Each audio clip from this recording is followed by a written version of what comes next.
Hi guys, it's me, Dimension Battles, and I finished set 8. That's right, we are doing the all of set 8 video, which I did not expect to do so soon. So here we go. The very first card in set 8 we have is Ice Warrior in Training. A stage 1 common with 200 power and 200 defense, and his effect reads 1 summon, roll a die. If it's even, he gains 100 power. You can give 100 power to any card, but if it's odd, you take away 100 power from a card. So he's the very first one in the In Training archetype.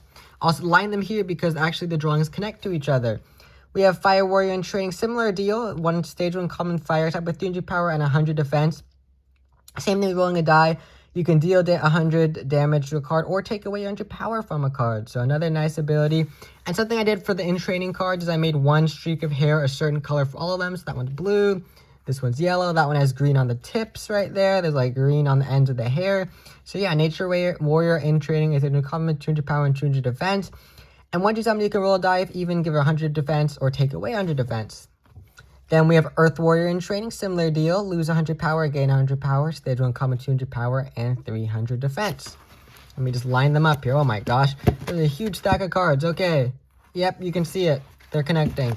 Then we have Shadow Warrior in Training. You can either draw a card or discard a card from your hand. A more negative effect for this one. She's a stage 1 common with 200 power and 200 defense. So this one has consequences for it compared to the others. Well, a lot of them have consequences, but some of them you can use on the opponent. So yeah. Then we have Light Warrior in Training. I like the yellow thing there, just like really sticking out, which I thought was like funny because I didn't even try to blend it in. But like this one, it's blended in well. But this one, I was like, let me do the exact opposite. Let me just make one strand of hair sticking out awkwardly. So Light Warrior in Training, when somebody can roll a die, if even you gain a health. If odd, your opponent loses 1 health. So a pretty good effect. Then we have Air Warrior in Training, a stage 1 common with 200 power and 200 defense. And when somebody you can roll a die. If even, this card gains 100 defense, but if it's odd, she loses 100 defense.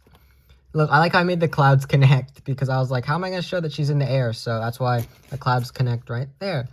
Then we have Metal Warrior in Training. A stage 1 common 200 power and 300 defense. Same deal, even discard a card from your opponent's hand at random. But if it's odd, you discard a card from your own hand. But you get to choose. Because if you didn't get to choose, then that would be really sad. It would be like, you know, like you lose your own card. I wouldn't want an effect like that. So this is the In Training archetype. Man, 2 minutes to get through them. Holy smokes, we have a long way to go. This is a marathon video. You guys like the longer videos, so here we go.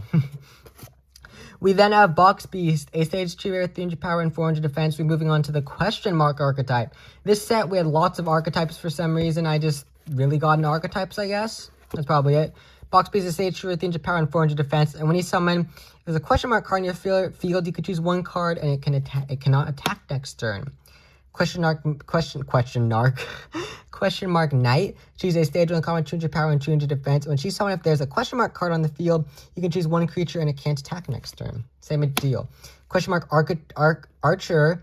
You can choose one card and can't attack next turn. Same exact effect. Stage 1 common with 300 power and 100 defense. I'm pretty sure they all have the same ability.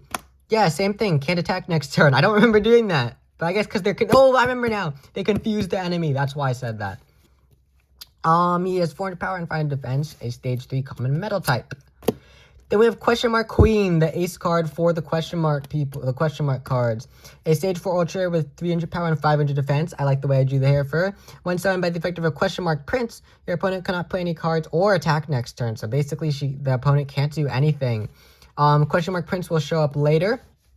I actually may find him. I use them for Henry lore, and there we go. Okay, question mark prince. The effect is a stage 1 rare, and when summoned, if there's a question mark card in the field, you can summon question mark queen from your deck, and you can treat that question mark queen as if it was a stage 1 card. So they combo with each other because he's her son. Then we have question mark shield, more question mark archetype support. I really like this archetype. You can equip it to a question mark creature, and if it would be destroyed, you can destroy this shield instead. Then we have Item Copier, the basis for the question mark archetype, what inspired me to make it. And this card's effect becomes the same as any item card in your discard pile, and it's a stage 4 because it's pretty overpowered. We have Raging Storm, the card from redrawing my old homemade trading card game after showing it. A stage 4 rare, 200 power and 500 defense, and once you can discard him to deal 200 damage to a creature. Rocket Arm Man, a stage 4 common, 300 power and 200 defense. No ability, but he looks pretty funny. He has like an anteater-like hair. Security Camera Robot, another card that I redrew. You can look at one card in your opponent's hand. An item card, because I need more item cards.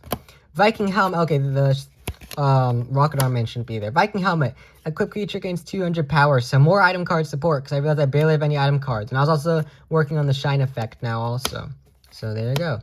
Duo Gron, a stage 3 common, 400 power and 400 defense. A full, I don't think a full art, but I mean, like, there's no text box. So yeah, I knew it was going to be a big card. I wanted to draw the cool wings. So that's why he took up the entire area. Then we have Fire Queen. She's a stage 2 rare with 300 power and 300 defense. And destroy the creature that destroys her. This card. Alchemist. A stage 3 with 300 power and 200 defense. And when summoned, you can equip this creature with a stage 1 item card from your discard pile. Because she's like a sorcerer. So she can gain effects like that. Electric Dragon, a stage 4 ultra, 600 power and 600 defense. I love the front view for the dragon. I really experimented with that, and I think it came out good. The fun fact is I was actually at a gift shop or some store, I don't remember where, and I saw dragons, and it inspired me to make this one. Wanted Witch, a stage strip, 100 power and 300 defense. She's the one where I made a speed art for it, but then I had a hard time finding it. Hopefully I find it again and I can show the speed art, but when summoned, you click at 2 cards on the top of your deck and add 1 item card from your hand and place the other on the bottom of your deck. So like a tech card, well, not really a tech card, but just, you know, more technical. So it's like more support and more like, I guess the effect's a little more complicated. We have Cyclops, the stage 3, 400 power and 200 defense, the one that breaks the rules for the power because it's over 300. Could be a Dragon Ball reference there. Anyways, Armored Fish, a stage 2 common with 300 power and 100 defense, a water type, and when you summon another water on your field, if there's another water type card on your field, you can draw a card. Ace of Spades. I won't read all the stats. I'm getting a little bit tired here. So yeah, we have lots of cards to go. So yeah, Ace of Spades, once per game, you can top 1 creature on the field, 1 in your discard pile. So pretty good effect. Ability Drainer. One time you can target 1 creature on the field and it loses all of its abilities, which is a devastating ability because it can really weaken a creature or any, I guess a card.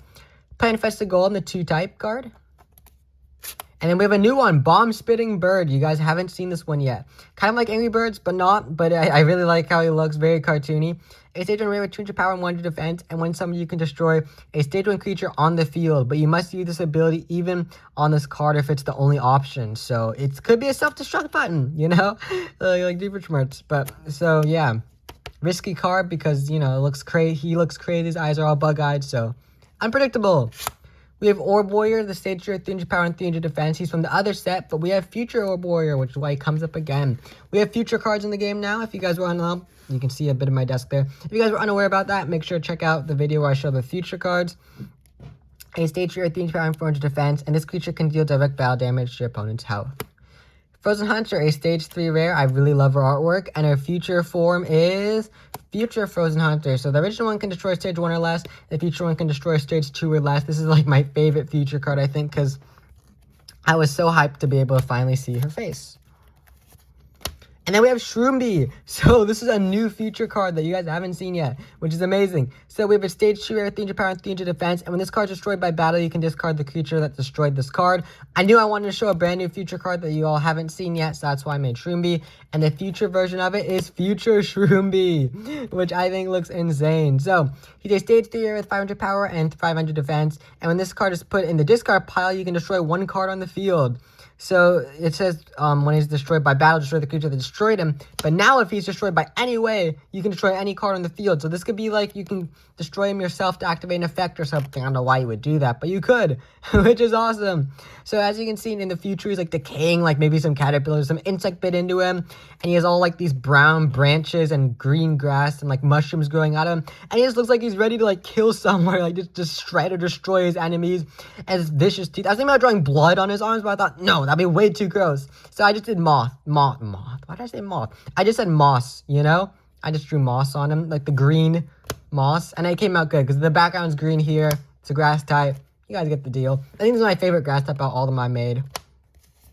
We have Henry. I made Henry lore, the weakest card in the game. Who are you? And in the future, he becomes Future Henry. Make sure to check out the lore video. When somebody can select 1 stage 3 less creature on the field and take control of it. This card cannot be attacked when that creature's on the field. So it's like his legion of his army. Or not his army, like he has his own legion or whatever. Then we have Reflection. Let me take out this piece of eraser dust. A brand new card. So it's a stage 1 rare item card. I need to make more cool item cards. And I really just wanted to experiment with drawing people. I think this looks really nice. So Reflection, as you can see, I've really been practicing drawing people. I think I got a lot better. Reflection is a stage 1 rare, and it says when your opponent's creature attacks, equip this card to it from your hand. And the creature equipped with this card switches sides each time a turn ends. So it's unpredictable with who will control that creature. So it really makes for a unique ability that really makes the game a lot more challenging and adds an extra layer of difficulty. And I like his mouth right there, like the way it's like a little, it's bigger there and smaller there. I've been really working with mouths and like side views, so that's the main reason why I drew this. I want to practice side views, and I thought might as well make a card for all of set 8 video. Okay, you guys shouldn't have seen this, but maybe a future Flame Hunter coming in the new set, maybe. Anyways, we have Shape Warrior Square. I made a video on this recently, so I won't go too in depth on it. Just adding an item card from discard pile to your hand. Future Shape Warrior can break the rules and get 2 item cards. Spear Assailant, I also made a video on her recently. And we're back. Sorry for the abrupt cut right there. Just ignore that. We are moving on to the Halloween cards. So, I might make this a part 2. You're either going to see this as one long video or 2 separate videos where one ended abruptly and this one picks off where the other one left off. I just got really tight and needed a break. Okay? That's basically what happened. So, either this is going to be a part 2 or there's going to be another video. Or, I mean, either this is going to be a part 2 or the video is just going to have an abrupt jump cut. I have no idea. Anyway, Swap Monster is a stage 2 rare, and once per game, this card cannot be destroyed, and he has 200 power and 100 defense. We have another Swap Monster, but with a different artwork style where it's not colored in. Then we have Skull Pirate, a stage 1 common, 200 power and 200 defense. I really like the way he looks, and it was interesting making these cards because we had to use black paper, and the markers were really difficult to draw on it, so it made for an interesting challenge. We have Candy Corn Ship, a stage 1 rare that my cousin made. It's an item card, and it says punch through the defense. And it's equipped to a creature, and it can attack directly. Then we have Pumpkin Stack, a stage 1 rare, and you can select 2 creatures on your field and stack them, which means you add their power and defense, and you use their effects of the one on top. So it's a very, oh look, you can see the back. I wasn't supposed to show that. But anyways, this card's good because it really you can, it's really good because it just introduces a unique ability to the game. So it's really fun making these different types of cards. And I need to do an outro for the video, so let me just put these aside. Hopefully you guys did end up enjoying this video where I showed all of set 7, all of set 8. Oh my, I almost said set 7. All of set 8. There were really a lot of cards. We just need to line them up here for a cool thumbnail, I guess you could say, because it looks awesome. Yeah, it looks cool. Let's see. Let me line up these cards here. I do this every time, so, you know, if we don't do it, it'll feel weird. Anyways, here we go. Line up all the cards to look awesome. If you see this is probably in the thumbnail right now, or, you know, in the video that you're watching. This is probably in the thumbnail. There we go. Hopefully I did enjoy this video where you saw all of set 7. And if you did, make sure to leave a like and subscribe. Bye, guys.